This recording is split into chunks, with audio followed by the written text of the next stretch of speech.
Ever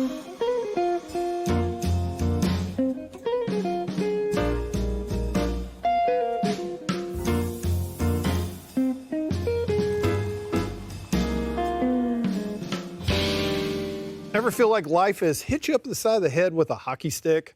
Have you ever reached a critical junction when you must take stock of your situation and decide what's next? Our guest today has skated on life's thin ice and is here to share some tips we can use to navigate life's transitions. Do you need help scoring one of life's goals? Well, you could say that the puck stops here. Jesiolowski started his career as a professional hockey player in Canada.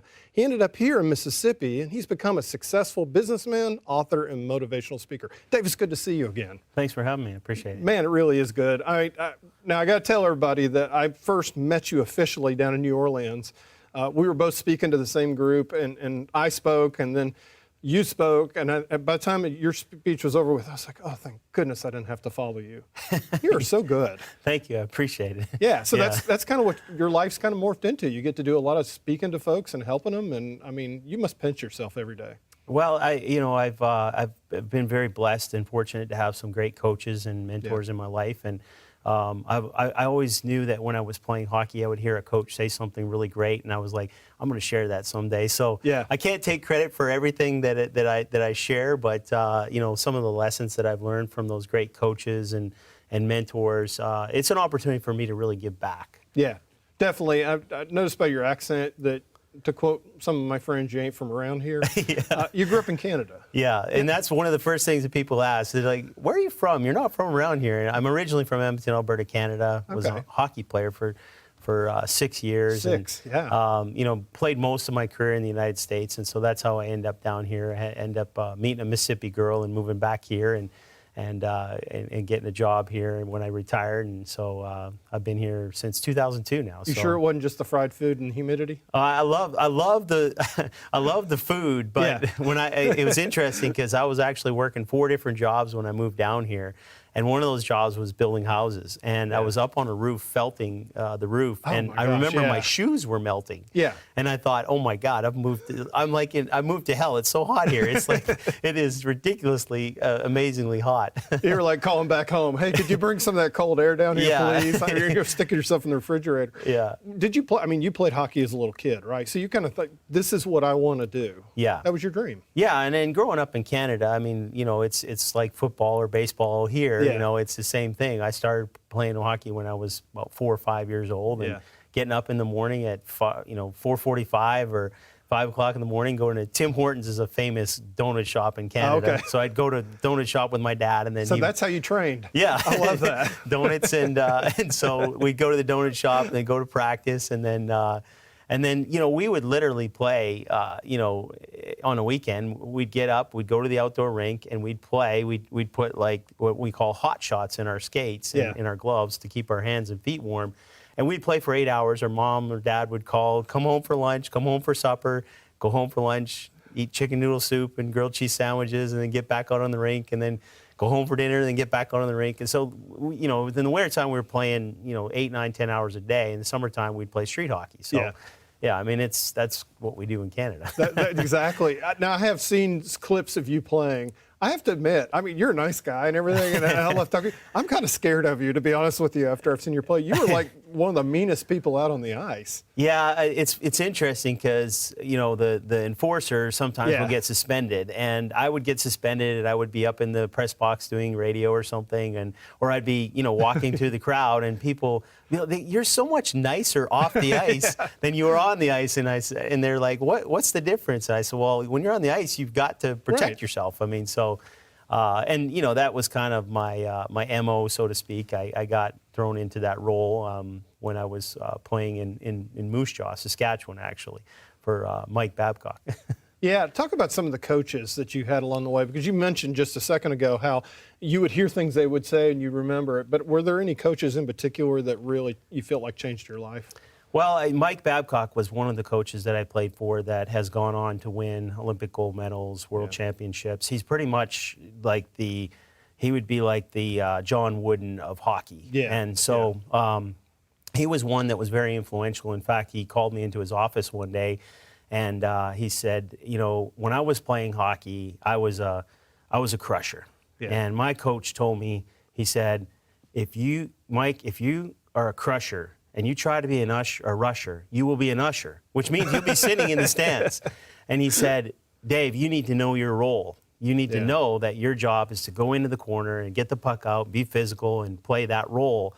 And so, I've taken that lesson, and I've used that in my business life to know that, okay, there's certain people that have to play certain roles within your organization. Yeah. And I've actually applied that in business and in life. And so that was one of the lessons that I learned. But basically, know who you are. Yeah. And I talk a little bit about that in the book and the I Am Focus formulas and knowing who you are and clarifying and verifying that role in your life, or the different roles that you play in your life, as a parent, as a spouse or significant other, as a professional, your health, your finances. You have to know where you're going in each areas of your life, so that you have clarity, so that you can move towards that goal. But that is so important. That's such an important first step. And I think a lot of people, they just kind of get sucked up into their own reflection in the mirror, and they forget that they really are part of a team. Yeah, they do. And it's hard because, you've got so much stuff going on in business, and you've got so many things that are, what I call distractions or temptations, and you get distracted by things. Somebody says, hey, they put it on your desk. You're like, hey, I need you to do this right now, or I need you to get this done. And so then all of a sudden you're like squirrel, or, I've got to get that done. And so that is the challenge for a lot of people, and that's where I created those focus formulas so that they could know, okay, these are the things that I need to do on a weekly basis. And I've also got the success and significance list in there, which success, in my opinion, is making money. Significance is making a difference. Right. And we make money to make a difference. And when we remember that, then we can really fulfill our life's purpose, as well as feel like we're moving in the right direction. Right. Yeah, exactly. You had a moment where I talked about in the intro about getting hit up the side of the head with a stick. I did that just for you, by the way. That was great. Well, thank you. Thank you. Because you absolutely had one of the worst high-sticking incidents in hockey history. Tell us about that story. Yeah, I was playing my first year, and I was playing for the Knoxville Cherokees. I had just been traded from Baton Rouge, and we were playing in the third last game of the season. The game was actually meaningless because we were in last place. The team we were playing was in first place. They'd already clinched the division title, and we were out of the playoffs. And so our coach, Jack Yappiano, walked in the dressing room and said, guys, I'm watching every one of you to determine whether I bring you back next year. Well, I was a rookie, and so I wanted to impress the coach. And so I go out there and I'm playing my heart out, and it's the third period. I'm skating down the ice, and I'm back checking against the leading scorer of the league.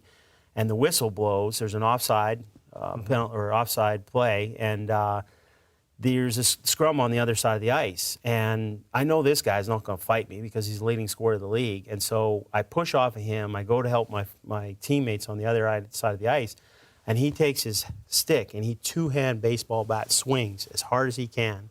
Hits me right here in the upper orbital bone, crushes my frontal sinus, my orbital bone shattered, basically. Basically, this whole side of my face was crushed. And oh my gosh. I've actually got a titanium mesh plate here. And no, I don't ring when I go through the... I was going to ask if you can make it through security. That's what everybody asks me, is like, do you ring when you go through security? I'm like, no, I don't ring when I go through security. Do you have superpowers now? Or but I do have 13 screws of titanium mesh plate, and I still have some residual effects from it from time to time, like really bad sinus infections and things of that nature. But and so I was immediately, when I got hit, I went blind in this eye. And it was a very surreal experience because the rink was loud, and you know how a hockey rink is loud, and then all of a sudden you could have heard a pin drop. But all I could hear was bells ringing in my ears, and I was seeing stars out of this eye and nothing out of this eye. And of course, I just felt this flush of heat, and of course blood was coming out everywhere, and it was painting the ice red. And by the time the trainer got to me, he put the towel on my eye. They rushed me back into the dressing room and the training room. 2 doctors rushed in, and they said, I can't, and all I could say is, I can't see. I can't see. And, and I was literally freaking out. It's amazing you didn't lose your eye. It was, and really, the doctors, when they, the doctor after the surgery said, you're lucky that the bone didn't go into your brain, because if it would have, some of the shards could have gone in. and really could have messed you up. I mean, that's all your executive control right there. Right, So, yeah, right. you would have been lucky to be really lucky to be alive. Us And having so, this conversation, to be honest with you. So I was in the ambulance on the way to the hospital, and you know how you can tell when somebody feels really bad for you? Yeah. I could tell the paramed felt really bad for me, and it was a moment where, for me as a 23-year-old, I thought I was invincible because I had led the Canadian Hockey League in penalty minutes, and I felt like I was the toughest guy in the world up until that point. And I had a realization that I don't control everything, that God is in control of some things. And so I had a conversation with God at that point. I could imagine you did. I was like, all right, God, if you'll just allow me to be able to see again, I will surrender my life to you. And so from that point forward, it was a very pivotal moment in my life that helped me understand that I don't control everything and never will. And so I have to surrender some things to God and work as if I can, do my part, but I also have to realize that I don't have control over everything. And so got to the hospital, and the next morning, 5-hour surgery. They did the reconstructive surgery. The front of the USA Today said that I had 300 some stitches. I don't think I had that many. I know I had 27 on the outside. Fortunately, it was in the eyebrow, so it didn't mess me up too bad. But and so had the surgery. And then doctor came in, and as any hockey player would do, I was like, oh, hey, doc, when am I going to be able to go back and play? Can I join my team? He's like, you're not playing the rest of the season. And honestly, and this was the hard part, he said, I don't know if you're ever going to be able to play again. Wow. And so at that point, I was like, oh my God, I've worked my whole life. This is who I am as a hockey player. Yeah. I've lost my sight and have no vision in the future.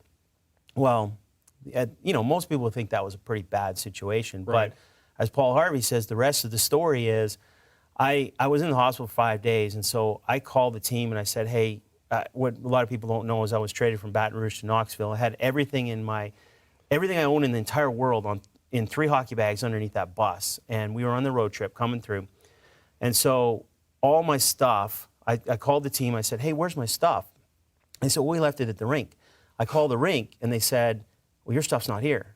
And then I find out somebody stole everything I own. So you're sitting 300 plus stitches or whatever. Right.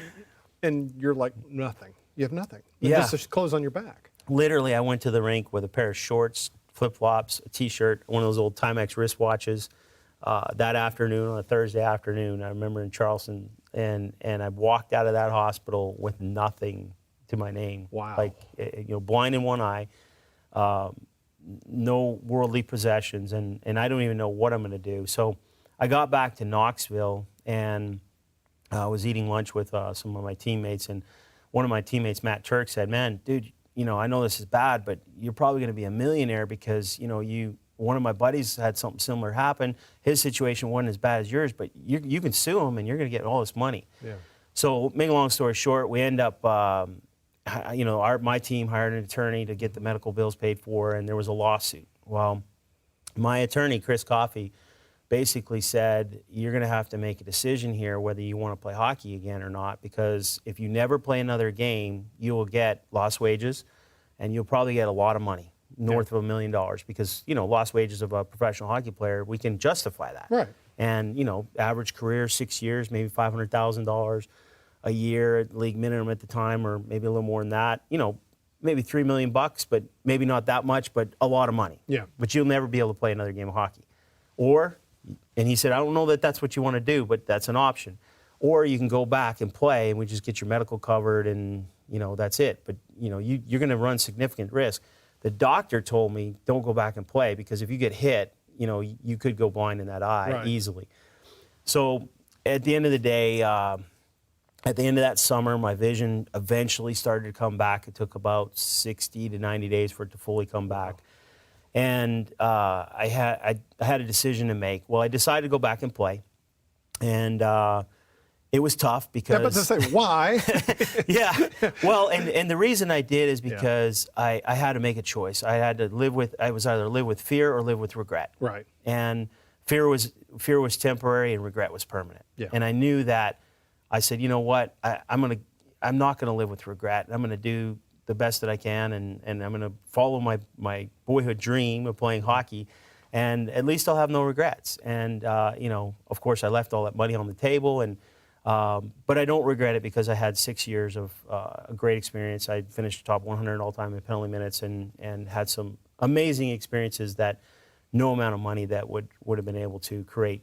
You know, scoring an overtime winner at Conseco Fieldhouse, you know, something like that is just, you can't buy that. Right. And so for me, it was a good decision. It was one decision that I decided that, you know, it was a good decision for me. But I tell you what, I mean, you think about anything else life throws at you, you pretty much know that you can reframe it and get through it. Because, I mean, once you get hit upside the head with a hockey stick and lose your sight and you come back from that, you pretty much are invincible at this point. Yeah, and I've used that story to sort of pull on for strength. You know, in the future. You know, when I moved here, you know, I was struggling, and when I was working 4 different jobs. Yeah. Okay. Let's back up a little bit. Why did you move here? Because I mean, like I said, you were bouncing around. You could have gone back to Canada. I did. I end up here, married a Mississippi girl. Okay. All the sense in the world. Had two boys. A lot of people are nodding right now. Can't take a Southern girl out of the South. Don't work too well, and so so I end up moving back here. I had 2 boys, and you know, they're 17 and 14 now, and they don't. Everybody asks me, do they play hockey? And unfortunately, they don't. They play football, baseball, and they're Southern boys. Yeah. And so it was funny though. My oldest one, Jake, hit somebody really hard in football the other day, and somebody said something to him.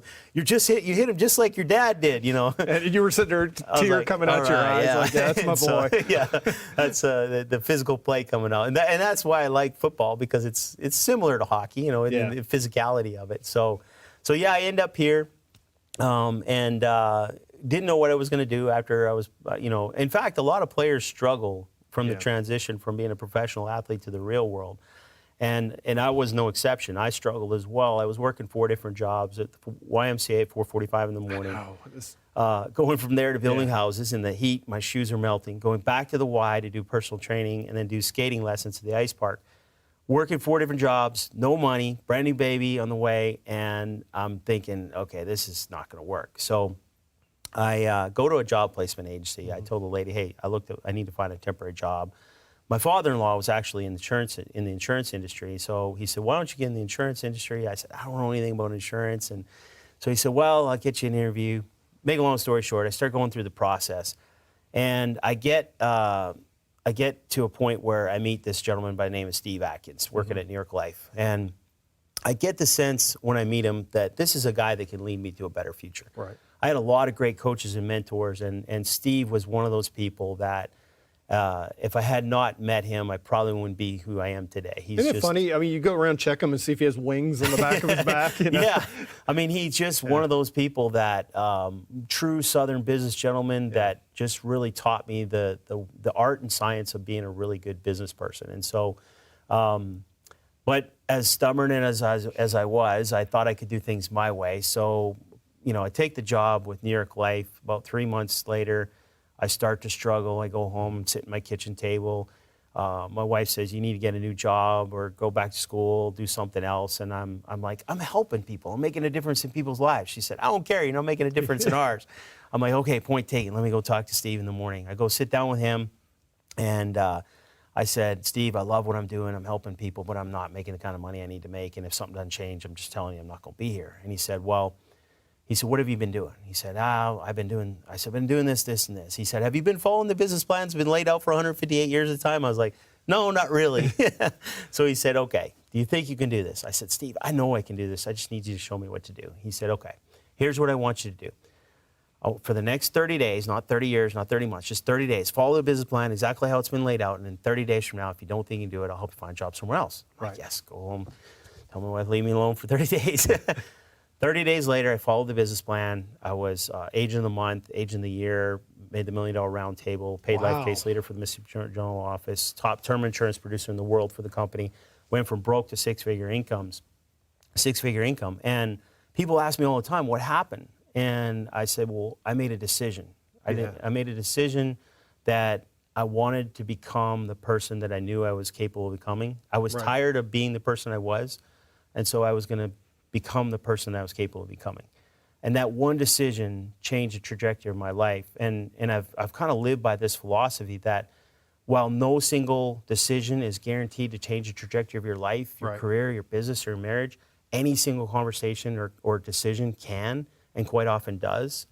And so I've always tried to figure out, okay, how can I make better decisions? And really, that was what the book was all about. Was the book's One Decision Can. So, I mean, it's very aptly named. This is my personal copy, by the way, that you signed for me. Yeah. And so, yeah, it was all about the root of success for me was decision making, because it all came down to the decisions we make and then the actions we take. And, so once you figure out, okay, here's the decisions that are vitally important to my success, you got to make those decisions, and then you got to keep making those decisions over and over again every day. Yeah, which is because it's amazing how many of us just float through life on autopilot. Yeah, it is. And we, we have so much stuff out there that influences us, from social media to coworkers to friends to there's just so much stuff out there that people are trying to pour into you, influence you, advertising and radio. And that's why I wanted to have a tool and a resource for somebody that they could be able to use that to combat all that stuff out there that's trying to, what I call the distractions and temptations. Well, you need something to help you distract you back to going in the right direction. Well, you've gotten kind of into the business now where you actually go around and you do a lot of speaking and you get to travel a lot and go so forth. What do you think's the state of, what are people going through right now? Because it seems like to me, just from the people I talk to, a lot of people are on edge there. It seems like there's a lot of uncertainty. I mean, you must really enjoy that part of your job, that you get to go help people like that. Yeah, I think, the Bible says without a vision, the people perish. Yeah. And I wholeheartedly believe that. If you don't have a strong enough vision, then you're not going to be able to live the life that you want. And really, you have to almost become uncomfortable, because if you're not uncomfortable, you won't move. And well, I mean, yeah, exactly. When your wife said, "Hey, you're going to have to go get another job," or go do like that, that was your uncomfortable moment. Yeah. I mean, as Carnegie says, you're going to feel the heat or see the light, right? Yeah. And so I think that if you get to that point where whether it's weight loss or finances or relationships, you get to a point where you're like, okay, I'm just tired of not being healthy, or I'm tired of this relationship being this way, or I'm tired of my finances being this way. And I think that's where a lot of people are looking for some guidance and coaching and some mentorship, and they want somebody to come along them and not necessarily hold them accountable, but support them. Yeah. Because accountability is kind of a nasty word. It's like, it's kind of a, feels uncomfortable. Right. Like, you're going to hold me accountable? You're going to make me do this? It's like you got another mom again or something. It's like, I already had one mom. I don't need another. But support is something that people embrace. Because they care. Yeah. Right. And when you have a coach that will support you and believe in you, and just like Steve did for me, and I tell people this all the time, I had to have somebody believe in me more than I believed in myself, so that I could believe in myself again. And Steve did that for me. Yeah. And if he had not done that, it was just that one little catalyst, that one little spark, and he was able to spark that that passion inside of me, and make me feel uncomfortable enough, and guide me to a better future by helping me make better decisions on a daily basis. You weren't failing because of you personally. You were failing because you just weren't following a plan. Right. That's a big difference. Yeah. And a lot of times people don't, they just get so busy with life and they get tied up, and it's sometimes you just need somebody to come alongside you and say, hey, have you thought about this? It was interesting. I was talking to somebody recently about a mom, and she was kind of busy and stressed out, and and I said, well, what if she did this? What if she just had this little time where she could go and take a little bit of time off and get a break from the kids? Right. And but she probably doesn't think that, because she's just like, there's too much stuff to do. I got to do this. I got to do that, and that's where the pressure mounts, and then you start to make bad decisions, and then bad decisions compound on top of each other. So, but one decision in the right direction can also compound and get you going back right. That's one of the things I enjoyed about your book, is because it can apply to anything you're doing in life. Yeah. It really is that versatile. Okay, speaking of goals, and you were good at scoring them at one time in your life, where do you think you'll be in 5 years? 5 years from now, I would love to be in a position. Well, I've done a lot of what I wanted to do in my life. I've been a professional hockey player. I actually got to be a firefighter for a short amount of time. I've been a professional speaker. I've wrote a book.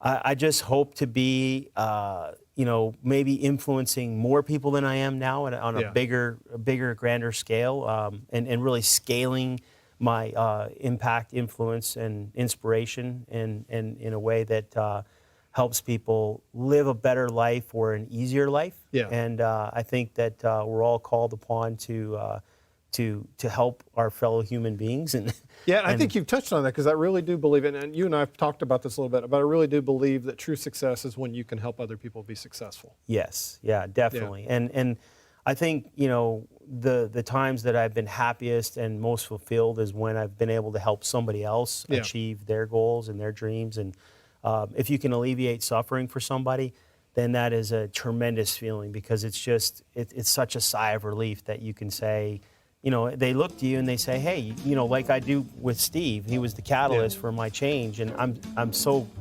forever grateful to him for him helping me, and the coaches I've had. And that's why I guess when you have been given so much from other people, you almost feel a responsibility to give back. Yeah. Well, one of my goals today was to have a great conversation with you, and you know what? You provided it. So guess what? I'm happy. Thank you. So thank you, David. It's good talking to you. Appreciate it. Thank you. Good to see you, buddy. Thank you.